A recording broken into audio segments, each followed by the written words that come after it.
But let me give you a quick framework that you can use in any area of temptation to deal with it. 4 R's for finding a way out. Number 1, recognize the temptation. In order to deal with the temptation, you need to know what it is. You need to be able to identify it first. Number 2, replace the lie with the truth. What lie is this temptation telling you? And what truth from God's word should you replace it with? What do I mean by this? An example of the lie. The two of you are just chatting on the phone at night. It's not harmful. Truth. Proverbs 7 verse 21 to 27. So she seduced him with her pretty speech and enticed him with her flattery. He followed her at once, like an ox going to the slaughter. He was like a stag caught in a trap, awaiting the arrow that would pierce its heart. He was like a bird flying into a snare, little knowing it would cost him his life. So listen to me, my sons, and pay attention to my words. Don't let your heart stray away toward her. Don't wander down her wayward path, for she has been the ruin of many. Many men have been her victims. Her house is the road to the grave. Her bedroom is the den of death. Scripture speaks for itself. The third R, we rely on the Holy Spirit. Ask God to give you the wisdom in every situation to know whether to fight or to flee. The fourth R, remove the trigger when possible. Do you gamble or watch porn late at night? Get an app that blocks certain apps on your phone when you reach a certain time in the evening.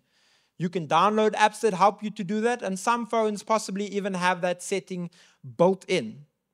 Do you make irrational purchases on your credit card? Pay off your credit card, build up an emergency fund, and get rid of your credit card. Cancel your accounts at clothing stores. Are you unhealthy because you keep snacking on sweets when you're home? Remove the trigger. Stop buying snacks. Sorry, guys. Do you buy unnecessary things when you go to the shops? Remove the trigger. Make a list before you go to the shops. Eat before you go to the shops. And then go to the shop and stick to the list and only that list. If the Lay's chips are 2 for 1, you're not saving money, you're spending more. Afraid you might start smoking again?